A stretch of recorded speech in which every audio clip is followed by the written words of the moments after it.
Hello friends, मेरा नाम श्यामेंद्र सिंह है। आप लोगों का विद्या क्लासेस में स्वागत है। और मैं आज आपको साइंस का एक बहुत बेहतरीन टॉपिक डाइजेस्टिव सिस्टम पढ़ाने जा रहा हूं, जो कि हर कॉम्पिटिटिव एग्ज़ाम के लिए बहुत ही इंपॉर्टेंट टॉपिक है। उससे कोई भी एग्ज़ाम हो, चाहे वो पीसीएस का हो, आरओ का हो, चाहे पेट का हो, या कोई यूपी ट्रिपल का एग्ज़ाम हो, चाहे वो इवन मेडिकल का भी, ठीक, उस मतलब सारे एग्ज़ाम के लिए बहुत ही इंपॉर्टेंट टॉपिक है।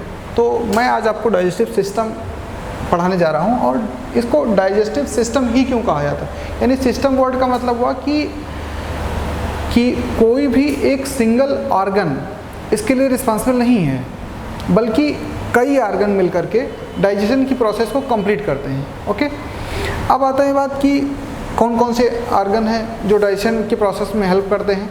वो हम आते हैं यहाँ से। अगर कॉमनली देखा जाए तो उसको हम कहते हैं एलिमेंट्री कैनाल में कंप्लीट डाइजेशन जो होता है एलिमेंट्री कैनाल में होता है। बाकी सारे ऑर्गन जो होते हैं वो सपोर्टिव ऑर्गन होते हैं। ओके, अब आते हैं, हम स्टार्ट करते हैं माउथ से। डाइजेशन, पहले हम आपको डाइजेशन बताते हैं कि डाइजेशन होता क्या है। Digestion is the process in which food particles is break down into the very small particles which can be absorbed into the body and provide energy. Okay, digestion का मतलब ये हुआ कि कोई भी खाद्य पदार्थ जो कि छोटे छोटे टुकड़ों में, इतने छोटे टुकड़ों में टूट जाए जिससे वो शरीर में एब्जॉर्ब हो सके और शरीर को उससे ऊर्जा मिल सके। It's the definition of digestion. Okay, अब आते हैं कि डाइजेशन स्टार्ट कहाँ से होता है। पहला चीज़ हम आपको बताएं कि डाइजेशन किसका, हम खाते तो हैं लेकिन डाइजेस्ट नहीं होता है। वो क्या होता है? सेलुलोज। सेलुलोज का जब सेलुलोज हम किसी न किसी ग्रीन वेजिटेबल्स के माध्यम से हम खाते हैं तो उसका डाइजेशन नहीं होता। फिर भी हमें सजेस्ट किया जाता है कि डाइजेशन मतलब सेलुलोज हमें फूड में लेना ही चाहिए, क्योंकि वो डाइजेशन की प्रोसेस को ईजी करता है। ओके, अब डाइजेशन की प्रोसेस स्टार्ट कब होती है? Digestion is started into the mouth and completed into the large intestine. Okay, अब डाइजेशन का प्रोसेस माउथ में कैसे इन्वॉल्व होता है ये हम यहाँ से शुरू करते हैं। माउथ में पाया जाता है टीथ। टीथ का काम होता है मैस्टिकेशन अर्थात चिविंग करना, या छोटे छोटे खाद्य पदार्थों को छोटे छोटे टुकड़ों में तोड़ना, पहला प्रोसेस। और टीथ का अगर हम देखें कि कितना जो फार्मूला होता है, अगर हम इसको याद करें तो 2 1 2 3, ठीक, ये आप देख रहे हैं 2 1 2 3, यानी 21 23 अपान 21 23। इसको क्या करेंगे, ये इंसाइजर का हो जाएगा, ये इंसाइजर, ये हो जाएगा कैनाइन, ठीक, ये हो जाएगा प्री मोलर और ये हो जाएगा मोलर टीथ। इसको हम 2 और 1 3, 2 5 और 3 8, इसको अगर हम 2 से मल्टीप्लाई कर देंगे तो ये हो जाएगा 16, ठीक। यही सेम प्रोसेस यहाँ करेंगे तो ये हो जाएगा 16। और ओवरऑल जितने अगर देखा जाए कि कितने टीथ होते हैं तो ये होते हैं 32। ओके, बहुत डीप में ना जाते हुए मैं आपको बहुत इजी वे में बताता हूँ। फिर क्या होता है कि जब हम किसी खाद्य पदार्थ को जब अच्छे से चबाते हैं तो उसमें सलाइवा का मिक्सिंग होता है, और सलाइवा का सिक्रीशन जो होता है वो सलाइवरी ग्लैंड करती है, ठीक। तो सलाइवरी ग्लैंड जो कि 3 पेयर पाई जाती हैं, उसमें सबसे लार्जेस्ट जो सलाइवरी ग्लैंड होती है वो पैराटिड ग्लैंड होती है। जो सबसे लार्जेस्ट सलाइवरी ग्लैंड होती है वो पैराटिड होती है, यानी parotid gland.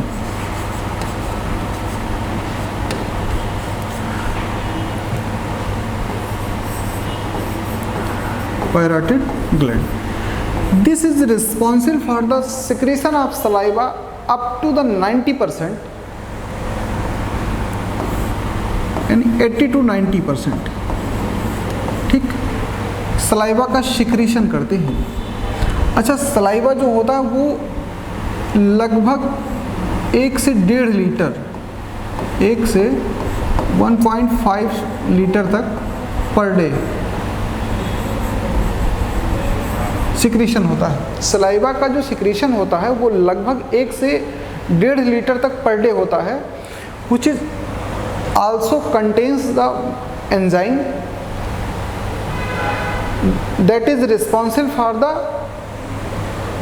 help in the digestion as well as a antibacterial properties. It contains antibacterial properties.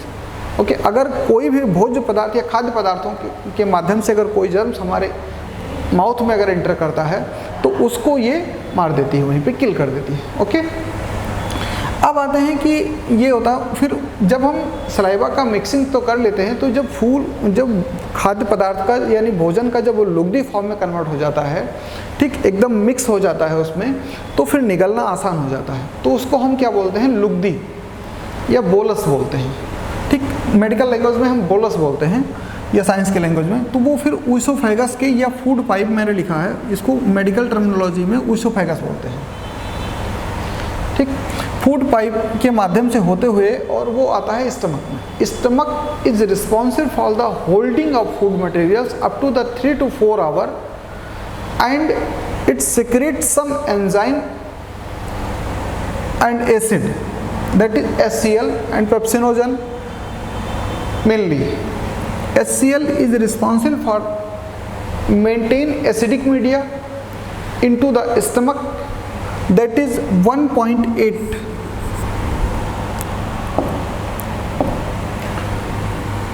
इसके लिए जो एसिडिक मीडिया मेंटेन करता है, उसका जो पीएच होता है स्टमक के लिए वो 1.8 होता है। ठीक, और इसका क्या काम है, इस HCl पेप्सिनोजन पे एक्ट करता है। Pepsinogen is inactive enzyme.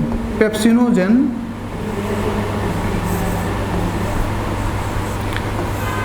Is inactive enzyme और कन्वर्ट होता है HCl की प्रेजेंस में ये पेप्सिन में। ठीक है, तो ये this pepsin is responsible for the digestion of protein into the stomach. Okay, लेकिन जब हम बात करते हैं इन्फेंट की बात करते हैं, तो इन्फेंट में क्या होता है, बच्चों में क्या होता है कि बच्चे जब मिल्क यानी दूध जब पीते हैं तो उस पर क्या करता है, ये पेप्सिन वहाँ पे एक्ट नहीं करता है, उस पर काम करता है कि रेनिन एंजाइम। बच्चों में रेनिन एंजाइम पाया जाता है जो मिल्क के डाइजेशन में हेल्प करता है। ठीक, और ये जैसे जैसे एज बच्चों की बढ़ती जाती है, ये एंजाइम की जो मतलब सेल होती है जो सिक्रेट करती है, वो डिजेनरेट होने लगती है। ओके, अब आते हैं कि 3 to 4 आवर होल्ड करने का मेन मतलब रीज़न क्या होता है। रीज़न ये होता है कि उसमें जो स्टमक में एंजाइम पाए जा रहे हैं, अगर कोई गलती से माउथ से भी जर्म्स होते हुए या बैक्टीरिया या वायरस कुछ भी अगर या कोई फंगस अगर वो आ गया है फूड पार्टिकल्स के माध्यम से, तो उसको ये एसिडिक मीडिया में उसको मार दिया जाता है। ठीक, दूसरी चीज़ ये हो गई कि जो इनएक्टिव एंजाइम थे उनको यहाँ कन्वर्ट किया जाता है, और HCl जो एसिडिक मीडिया प्रोवाइड करता है उस पर वो काम करते हैं जो डाइजेशन में हेल्प करता है। Not digestion occurs in stomach.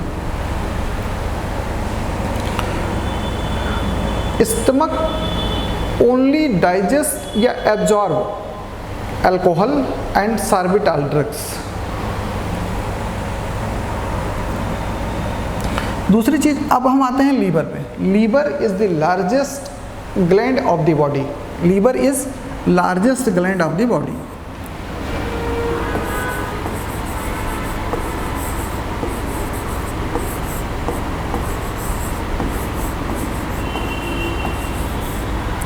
Liver is largest gland of the body. अगर ये पूछा जाए लार्जेस्ट एंडोक्राइन ग्लैंड कौन सी है, तो वो थायराइड हो जाती है। लेकिन लार्जेस्ट आर्गन पूछा जाए तो वो स्किन को हम बताते हैं कि largest organ is skin. Smallest gland की अगर बात करें तो वो पिट्यूटरी होती है, चाहे एंडोक्राइन पूछा जाए या नॉर्मली पूछा जाए। स्मॉलेस्ट ग्लैंड तो पिट्यूटरी। लीवर का कुछ काम होता है, वो मैं आपको बता रहा हूँ कि लीवर क्या काम करता है, यानी फंक्शन इसका। हम लीवर का फंक्शन, ठीक, liver is responsible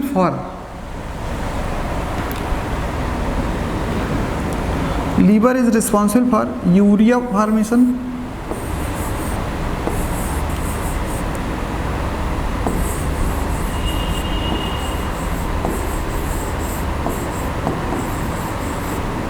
liver is responsible for glucogenesis,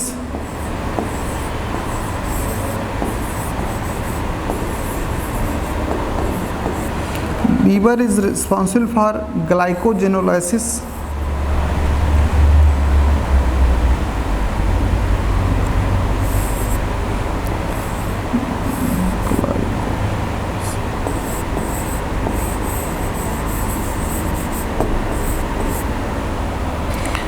liver is responsible for heparin formation.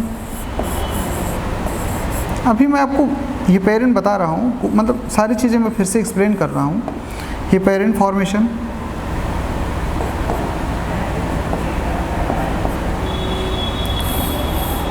Liver is responsible for bile formation, bile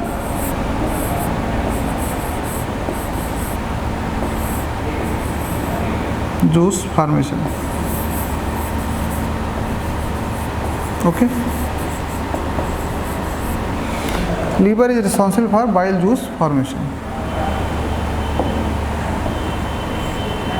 ठीक, अब आते हैं कि लीवर आखिर यूरिया का फॉर्मेशन लीवर में होता है, लेकिन यूरिन शब्द जो होता है वो हम किडनी से फिल्टर होने के बाद हम उसको यूरिन बोलते हैं, यानी जब वो यूरिथ्रा के माध्यम से बाहर निकलता है।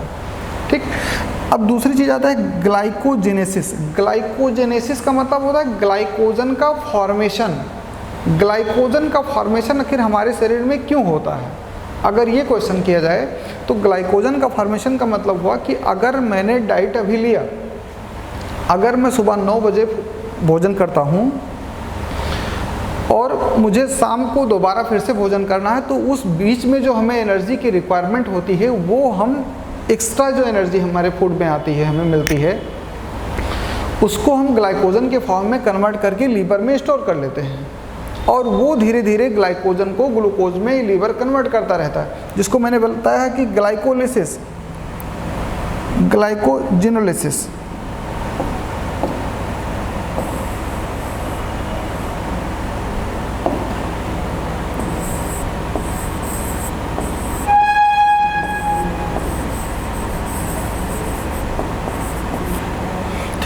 ग्लाइकोजिनोलाइसिस, ग्लाइकोजिनोलाइसिस का मतलब हुआ कि जब हमें फूड मतलब भोजन नहीं मिल रहा है तो हम अपने ऊर्जा को कंप्लीट करने के लिए क्या करेंगे, फिर क्या करेंगे कि जो एनर्जी मैंने लीवर में स्टोर कर रखी थी ग्लाइकोजन के फॉर्म में, उसका ब्रेकडाउन होगा। ठीक, तो इस प्रोसेस को बोलते हैं ग्लाइकोजिनोलाइसिस। ओके, अब बताए हिपेरिन। हिपेरिन का फॉर्मेशन भी लीवर में होता है। Liver is responsible for formation of heparin that is responsible, heparin is responsible for anti coagulant of blood, blood को थक्का ना जमने देना, ये हिपेरिन का काम होता है। नहीं तो ब्लड वेसल्स में अगर थक्का जम गया तो फिर ब्लड का सर्कुलेशन रुक जाएगा, तो ये काम करता है। फिर आता है कि bile juice. Bile juice is synthesised, bile juice का जो सिक्रीशन होता है वो गॉल ब्लैडर से होता है, लेकिन उसका जो फॉर्मेशन होता है अर्थात सिंथेसिस जो होती है वो लीवर में होती है। That is known as cystic duct. ये जो है वो सिस्टिक डक्ट है। ठीक, सिस्टिक डक्ट।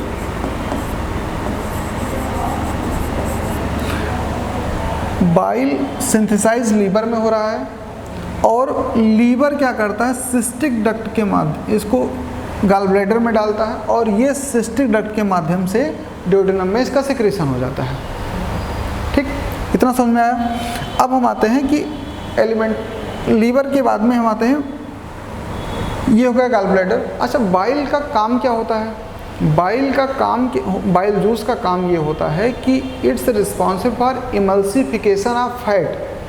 बाइल का कोई प्रॉपर काम नहीं होता, लेकिन ये होता है कि अगर बाइल जूस है प्रॉपर माध्यम से तो फैट का प्रॉपर इमल्सिफिकेशन हो पाएगा। मीन्स ये कि फैट का डाइजेशन प्रॉपर तरीके से हो पाएगा। अगर किसी को गॉल ब्लैडर रिमूव करवाना पड़ता है। जब किसी को बीमारी हो जाती है, उस गॉल ब्लैडर में स्वैलन आ जाती है, पथरी बन जाती है, तो उसको बोलते हैं कोलीलिथियासिस। तो कोलीलिथियासिस जो स्वैलन आती है उसको बोलते हैं। अब क्या होता है कि अगर गॉल ब्लैडर को रिमूव करना पड़ता है तो उसको दिक्कत क्या होती है कि डॉक्टर उसको फैट खाने से मना करते हैं या कम से कम फैट खाने की सलाह देते हैं। ठीक, अब आते हैं कि हम इसका जो सेक्रेशन होता है वो स्मॉल इंटेस्टाइन में हो गया। Small intestine is not small in length. Okay, ये अगर देखा जाए तो लार्ज इंटेस्टाइन से लंबी होती है, लेकिन जो इसका सरफेस एरिया होता है वो कम होता है। और लार्ज इंटेस्टाइन जो होती है वो 1 से 1.5 मीटर होती है, लेकिन उसका जो सरफेस एरिया होता है वो वाइडर होती है, काफ़ी मोटी होती है। मैंने दिखाने की कोशिश किया है। Small intestine is divided into 3 parts, that is first one is duodenum, second one is jejunum and third one is ilium. Small intestine is divided into 3 parts, first one is duodenum, second one is jejunum और third one is ilium. यानी duodenum, jejunum और ilium में ये highly coiled part, अगर इसमें देखा जाए तो जो जेजुनम का पार्ट होता है वो मोस्ट क्वालिफाइड, मतलब क्वाइल्ड पार्ट होता है। ठीक, ये बहुत ही मतलब घना ऐसे क्वाइल्ड होता है। उसके बाद आता है कि इसका जो इलियम वाला पार्ट होता है वो सीकम में जाके खुलता है। Large intestine also contains 3 part, that is caecum, colon and final one is rectum. Caecum में क्या होता है कि ये इलियम आकर के सीकम में खुलता है और सीकम कोलन के माध्यम से होते हुए और फिर रेक्टम में जाता है, और यहाँ से जो undigested food particles, food materials होता है वो हमारा फीकल मैटर के रूप में या स्टूल के रूप में यहाँ से एनस से बाहर निकलता है। अभी मैं आपको फिर से एक बार रिव्यू करवाता हूँ और फिर से मैं एक्सप्लेन भी करता हूँ, परेशान ना हो। पहला चीज़ हुआ कि जब हम खाद्य पदार्थ यूज करते हैं या खाते हैं कोई भी फूड पार्टिकल्स, तो वो सबसे पहले दांतों के माध्यम से छोटे छोटे टुकड़ों में तोड़ा जाता है। इसके बाद उसको क्या करते हैं कि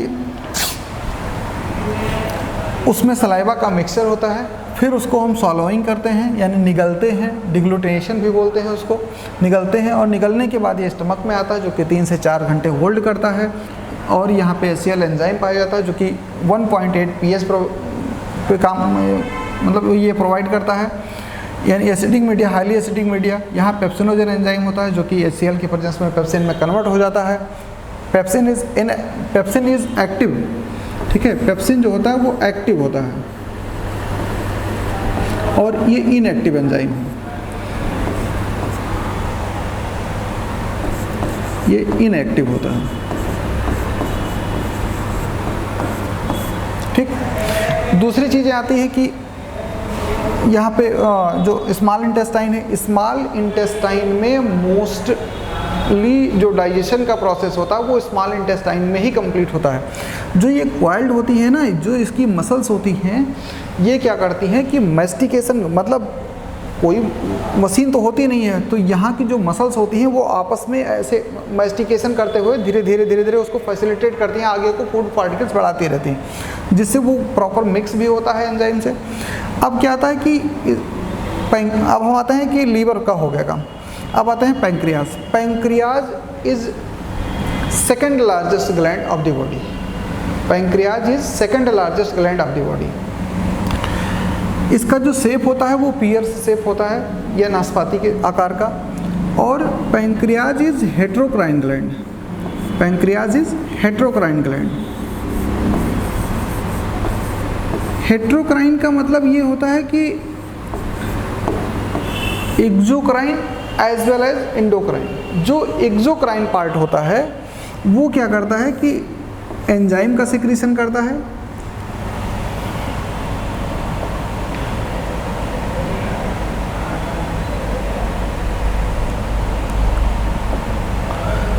एक्सोक्राइन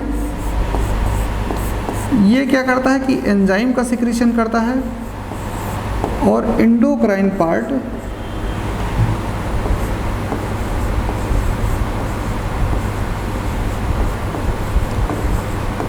इंडोक्राइन पार्ट, ये लगभग 2% होता है। मैं बड़ा संक्षिप्त में पढ़ा रहा हूँ, इससे कम में पढ़ना बहुत आसान नहीं है। और ये लगभग 98% पार्ट होता है एक्सोक्राइन पार्ट। ठीक, एक्सोक्राइन पार्ट सिक्रीट करता है, एंजाइम का सिक्रेशन करता है।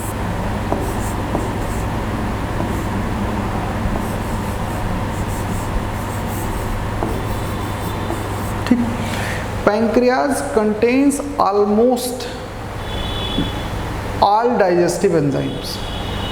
हम यहाँ पे पैराइटिड ग्लैंड का जो एंजाइम होता है वो उसको क्या कहते हैं, टाइलिन। जो सलाइवरी ग्लैंड है उसका जो एंजाइम है उसको हम बोलते हैं टाइलिन, या इसी को बोलते हैं salivary amylase. Salivary amylase, okay.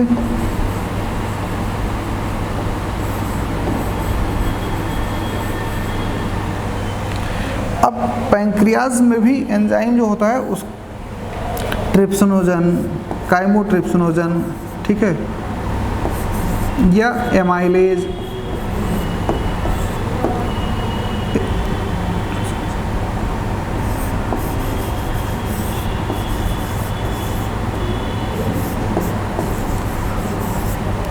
Amylase. अगर एमाइलेज वर्ड बोला जा रहा है तो ये pancreas responsible for amylase is responsible for the digestion of fat.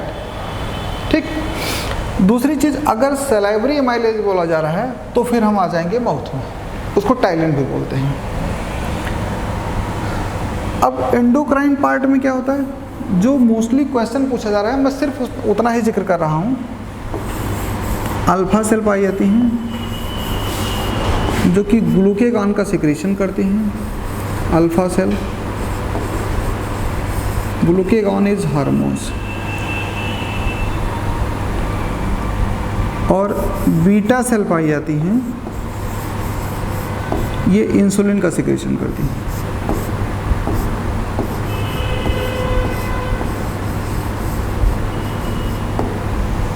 Insulin का सिक्रेशन करती हैं। ठीक, अब आते हैं कि सबसे ज़्यादा जो क्वेश्चन पूछा जाता है कि इंसुलिन का सिक्रेशन कहाँ से होता है। तो इंसुलिन का सिक्रेशन पैंक्रियाज से होता है। पैंक्रियाज का जो एंडोक्राइन पार्ट है वो इंसुलिन का सिक्रेशन करता है। दूसरा चीज़ कि अगर बीटा सेल की अगर ना दिया हो तो फिर हम क्या करेंगे, isolate of Langerhans. Isolate of Langerhans,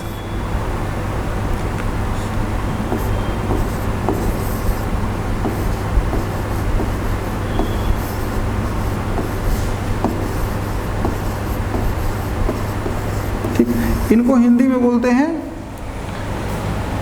दीप कोशिकाएं। ठीक, आइसोलेट ऑफ लैंगरहैंस या इनको बोलते हैं दीप कोशिकाएं। यहाँ से क्या होता है, इंसुलिन का सिक्रेशन होता है और insulin is responsible for conversion of glucose और ग्लाइकोजन, मतलब ग्लूकोज को ग्लाइकोजन में और ग्लाइकोजन को ग्लूकोज में कन्वर्ट करता है। अगर इंसुलिन की कमी हो जाए तो क्या होता है कि अगर इंसुलिन की कमी हो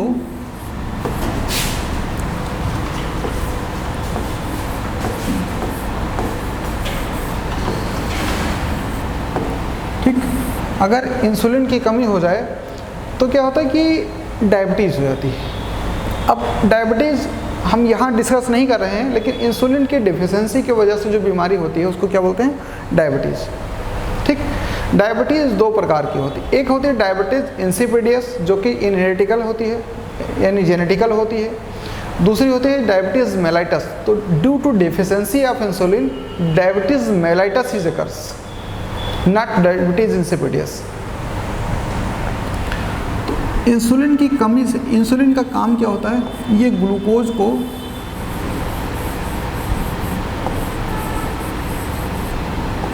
ग्लाइकोजन में कन्वर्ट करती है और ग्लाइकोजन को ग्लूकोज में।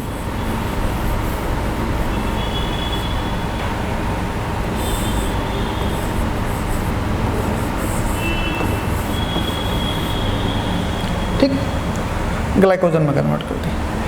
अब आता है कि अगर इसकी डिफिशियंसी से क्या होता है, इंसुलिन की कमी से, ऐसे इंसुलिन की कमी से क्या होता है, डायबिटीज़। आप खाली इतना याद कर लिए, डायबिटीज़।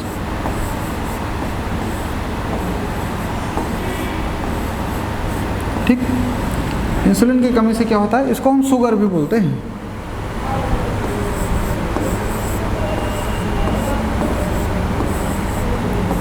ठीक, शुगर हो जाता है, हम कॉमनली ऐसे बोलते हैं, जिसमें ब्लड में ग्लूकोज का लेवल कम हो जाता है।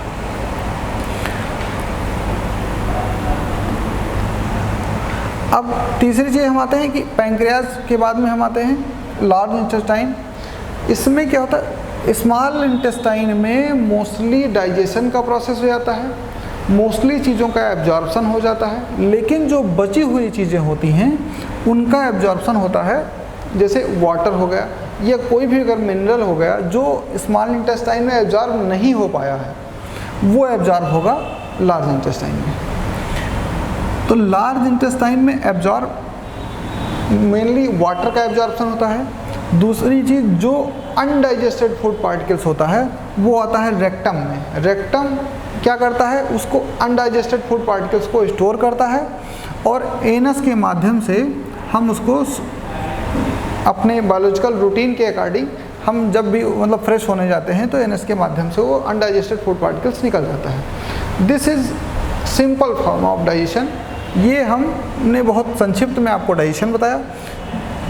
दूसरी चीज़, अब इसके बाद में अगर कहा जाए तो एक ओवरऑल अगर हम समरी में कहें कि डाइजेशन किसे कहते हैं, तो ये आएगा, digestion is a biological and biochemical process.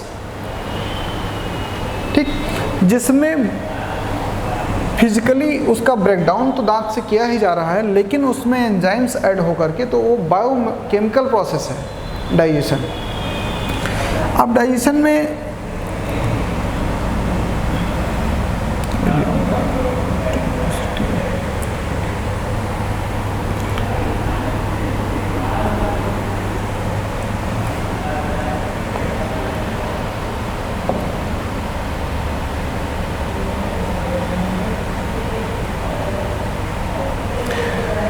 फिर आते हैं विटामिन्स पढ़ाते हैं आपको, ठीक है। और बहुत ज़्यादा बड़ा करने का कोई मतलब नहीं है। हम आते हैं विटामिन्स, ठीक।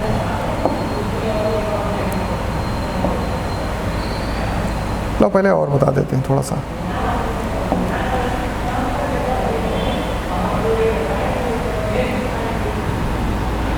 डाइजेशन में आखिर किन किन चीज़ों का डाइजेशन होता है, पहले हम ये देखेंगे, ठीक है। तो डाइजेशन में क्या होगा, किन किन चीज़ों का डाइजेशन होगा, ये देखते हैं, ठीक। बहुत सिंपल मैं बता रहा हूँ आपको। पहला होता है कार्बोहाइड्रेट,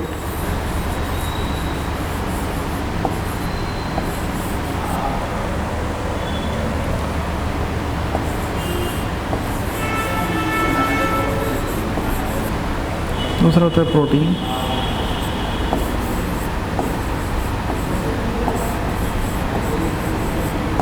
तीसरा होता है फैट।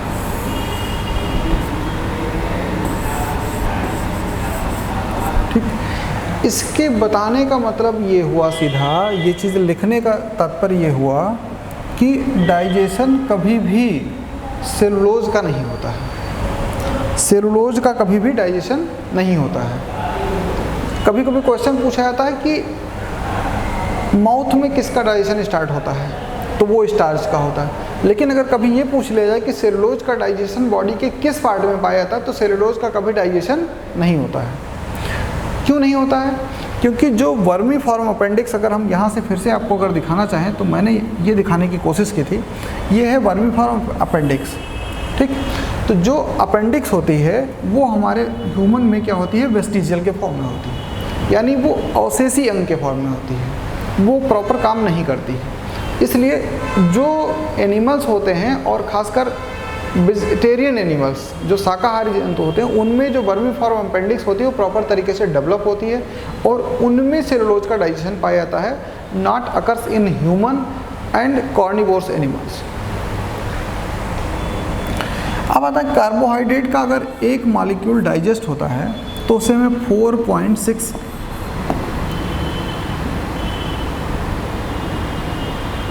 कार्बोहाइड्रेट का के डाइजेशन में 4.6 किलो कैलोरी एनर्जी मिलती है पर 100 ग्राम डाइजेशन कार्बोहाइड्रेट में। ठीक, यही चीज़ें अगर प्रोटीन की बात करते हैं तो प्रोटीन के डाइजेशन में 5.6 किलो कैलोरी पर 100 प्रोटीन सोर्स कोई भी अगर हम लेते हैं। दूसरी चीज़ फैट में ये होता है 9.6। अच्छा, मेरा बताने का मेन उद्देश्य ये था कि सबसे ज़्यादा अगर एनर्जी प्राप्त होती है तो वो फैट के डाइजेशन से होती है। फिर भी हम उसे सजेस्ट क्यों नहीं करते हैं? क्योंकि फैट के कंबसन में या ब्रेकडाउन में और डाइजेशन में प्रोसेस में एनर्जी लॉस भी सबसे ज़्यादा होती है, बॉडी को ज़्यादा वर्क करना पड़ता है। तीसरी चीज़ें आते हैं कि सेलुलोज का डाइजेशन कभी होता नहीं है। फिर हम आते हैं आपको डायरेक्टली विटामिन में।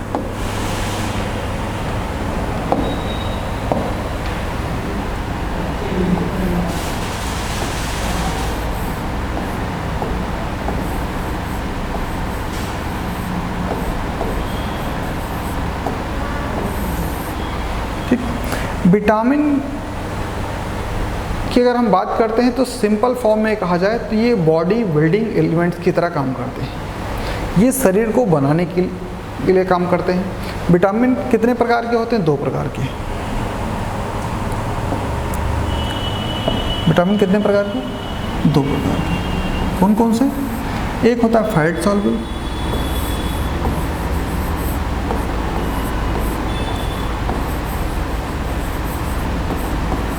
ठीक, और दूसरा होता है वाटर सॉल्युबल।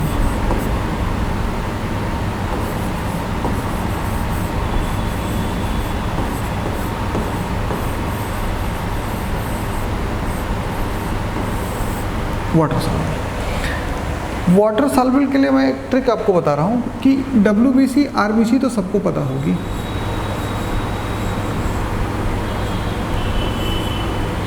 WBC RBC हमें सबको पता होती है।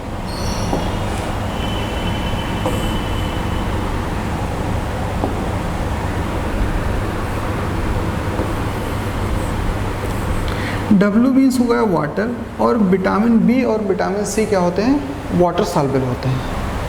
ये ट्रिक अगर आप याद रखते हैं तो कभी भी ये दिक्कत नहीं होगी कि which vitamin is water soluble और फैट सॉल्युबल। आप जान जाएंगे कहीं भी, चाहे वो विटामिन B1 की बात करें, vitamin B2, vitamin B5, vitamin B12, कोई भी विटामिन B अगर है और C है तो वो वाटर सॉल्युबल होगी। फैट सॉल्युबल में बाकी जितनी बची हुई हैं, अगर आपको नहीं याद करना तो सिर्फ वाटर सॉल्युबल याद कर लीजिए। फैट सॉल्युबल बची हुई जितनी विटामिन हैं वो फैट सॉल्युबल हो जाएंगे। कौन कौन सी? विटामिन A, D, E और K। ठीक, अगर कभी क्वेश्चन ये पूछ ले जाए कि term vitamin is given by, vitamin जो टर्म था वो किसने दिया? वो दिया था फंक ने। ठीक, अब हम पहले आते हैं विटामिन पढ़ते हैं। विटामिन A, इसी को आगे बढ़ा लेते हैं, बहुत संक्षिप्त में पढ़ा लेते हैं। ठीक, विटामिन A। हम पहले आते हैं फैट सॉल्युबल पे। तो जो विटामिन A है, विटामिन A, ठीक है, दिखाई तो दे रहा है ना। विटामिन A का जो नाम होता है वो होता है रेटिनॉल।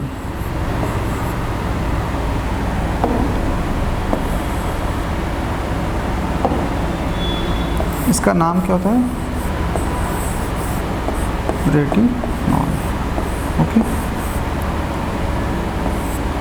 इसकी कमी से जो रोग होता है, अच्छा इसके सोर्सेस नोट कर लीजिए पहले, नहीं पहले डिजीज़। ठीक, इसकी कमी से जो रोग होता है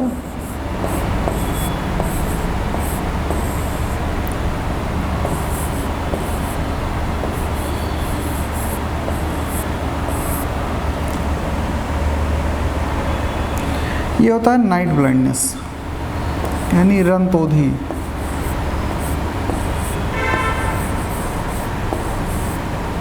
ठीक,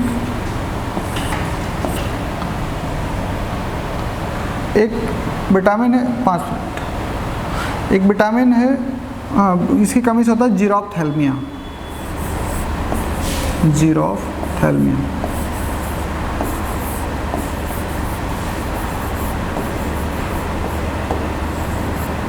ठीक। इसके जो सोर्स होते हैं वो बहुत इंपॉर्टेंट है। मैं खास सोर्स ही लिखा रहा हूँ जो एग्ज़ाम में पूछा जाता है, एग्ज़ाम पॉइंट ऑफ व्यू से। बाकी मैं जानकारी के लिए तो बहुत सारे सोर्स हैं, लेकिन जो एग्ज़ाम पॉइंट ऑफ व्यू से है इंपॉर्टेंट, मैं सिर्फ उसकी जिक्र कर रहा हूँ। इसके जो सोर्स हैं, किसके? विटामिन ए के सोर्स।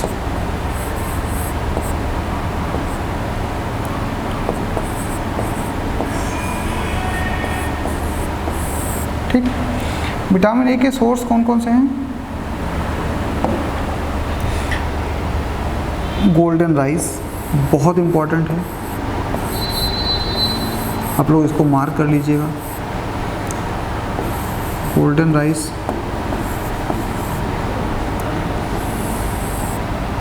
कैरेट,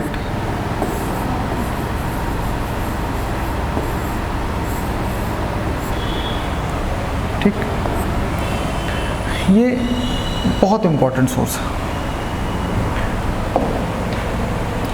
दूसरा आता है विटामिन डी।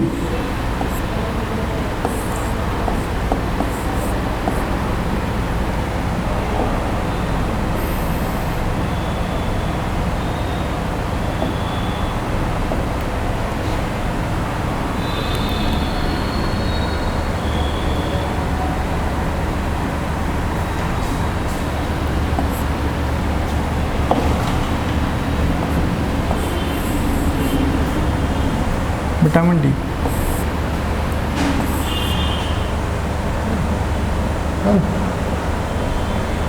विटामिन डी को बोलते हैं कैल्सीफेरॉल।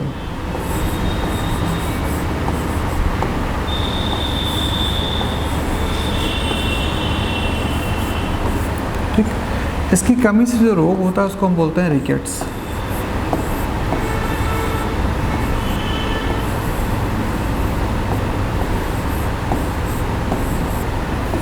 ठीक, एक और दिक्कत होती है ओस्टियोमाइलेसिया बोलते हैं। सेकंड जो डिजीज़ है उसको बोलते हैं ओस्टियोमाइलेसिया।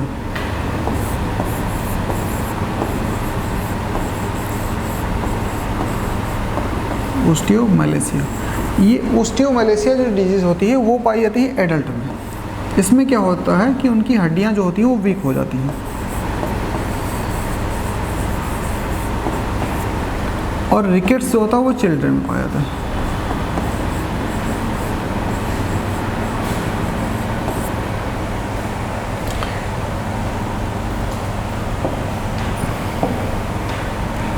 तीसरा हम फिर से बात करते हैं विटामिन ई के बाद विटामिन डी के बाद ई। विटामिन ई को हम ब्यूटी विटामिन भी बोलते हैं। जब आप कोई भी ब्यूटी क्रीम या कोई भी क्रीम अगर यूज़ करते हैं तो खासकर अगर ब्यूटी के लिए, तो वो उसमें विटामिन ई जरूर पाया जाता है, तो उसको ब्यूटी विटामिन बोला जाता है।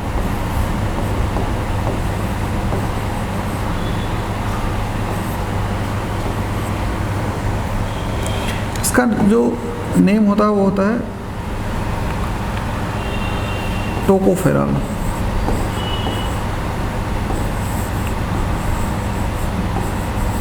ठीक, इसकी कमी से जो दिक्कत होती है वो स्टेरिलिटी, जो हमारे में क्वेश्चन पूछा जाता है वो है स्टेरिलिटी।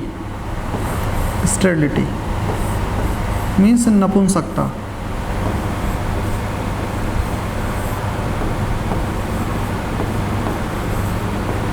विटामिन ई की कमी से, और ये अक्सर अभी तक जो सर्च किया गया वो माउस में किया गया, चूहे में, नपुंसकता।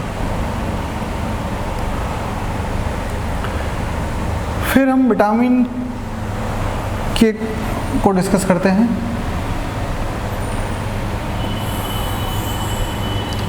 विटामिन के, और फिर फैट सॉल्युबल सारे विटामिन खत्म हो जाएंगे।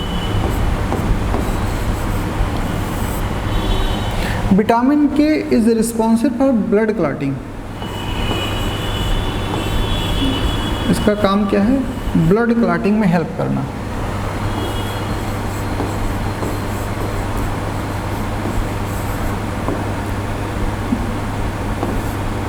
में हेल्प करना, ठीक है, यानी खून को थक्का बनाने में मदद करता है। इसका नाम क्या है? नेप्थोक्यूनॉन।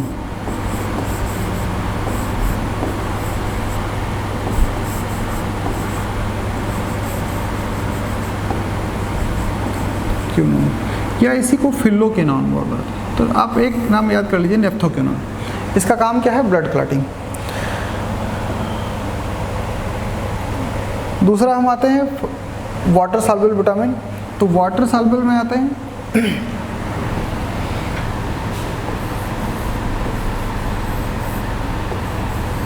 Water soluble vitamins.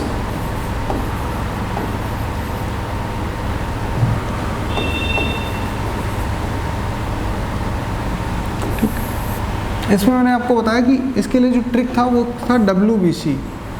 W means water, और B और C जो विटामिन है वो। तो विटामिन B हम पहले पढ़ते हैं, विटामिन B।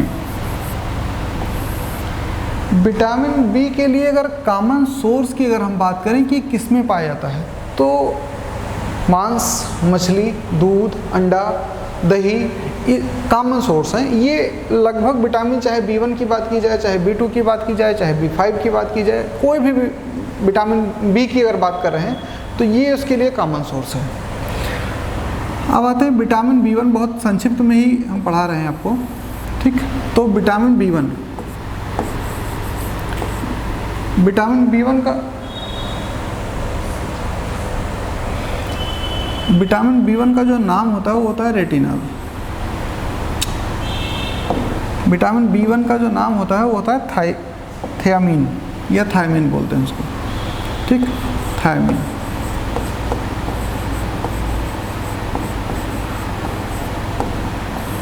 और इसकी कमी से जो रोग होता है वो क्या होता है? बेरी-बेरी। हिंदी में लिख दे रहे हैं,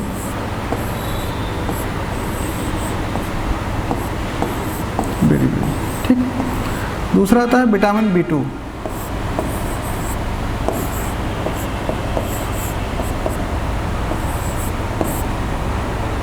मैंने कॉमन सोर्स बता दिया कि किस में पाया जाता है। अब आप विटामिन का नाम और उसकी कमी से रोग ये याद करेंगे बस। विटामिन B2 का नाम होता है राइबोफ्लेविन, राइबोफ्लेविन।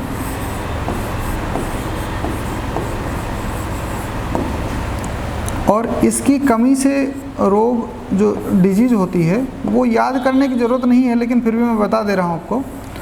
इसकी कमी से डिजीज होती है, वो होती है कि चिलोसिस बोलते हैं उसको,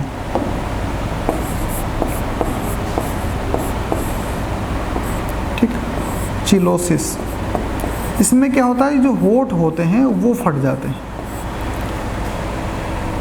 अब आते हैं विटामिन B3 की।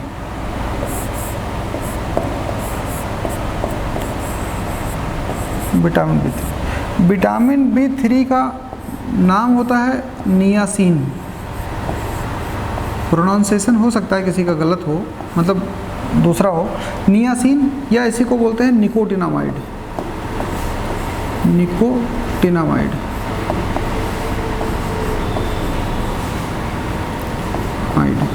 ठीक। इसकी कमी से क्या होता है कि बॉडी पे स्पॉट पड़ जाते हैं, छोटे छोटे धब्बे पड़ जाते हैं। उसको, उस बीमारी को बोलते हैं पेलाग्रा।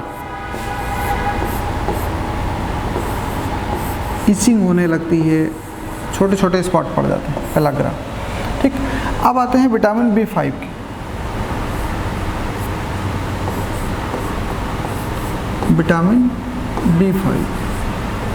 विटामिन B5 को बोलते हैं पैंटोथेनिक एसिड। इसका जो नाम होता है वो होता है पैंटोथेनिक एसिड।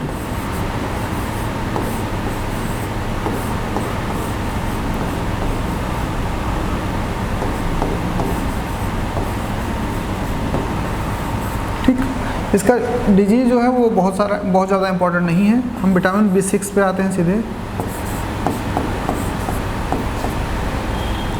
B6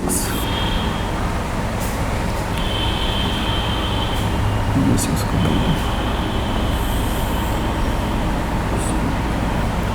इसका विटामिन B6 का जो नाम होता है वो होता है पायरिडॉक्सिन। पायरिडॉक्सिन,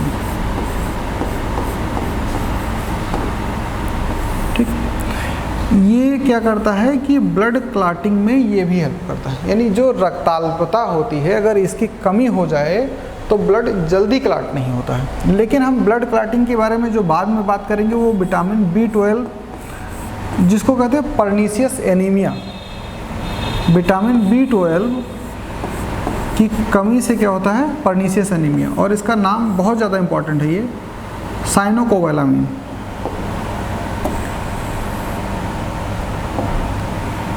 इसका नाम है साइनोकोबालामिन।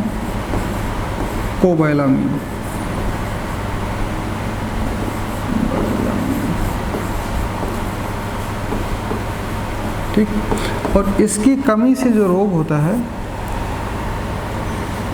Pernicious anaemia.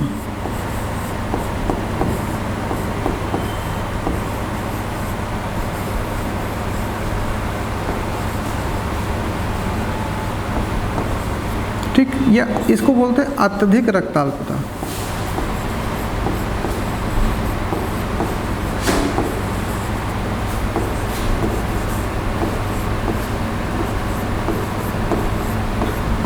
ठीक है, तो ये हो गया आपका विटामिन खास। फिर आते हैं कि vitamin C। Vitamin C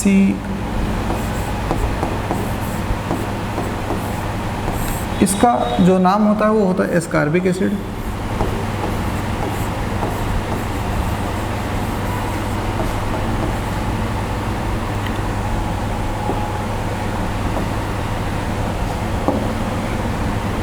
ascorbic acid,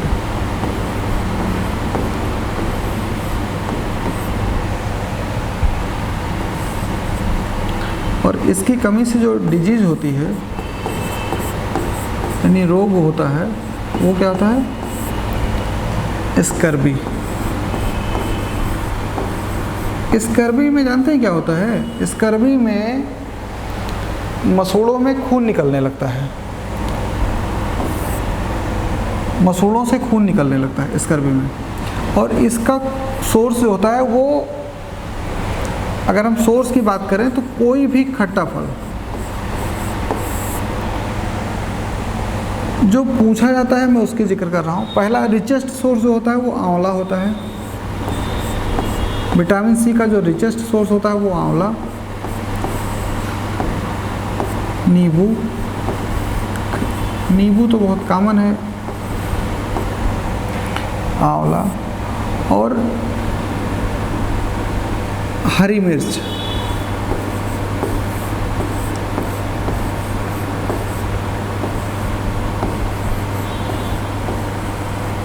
हरी मिर्च,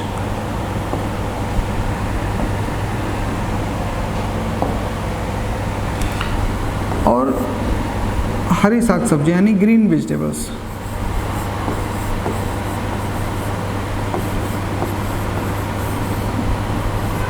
जो खट्टी होती हैं टेस्ट में, चाहे वो कोई भी सब्जी हो। और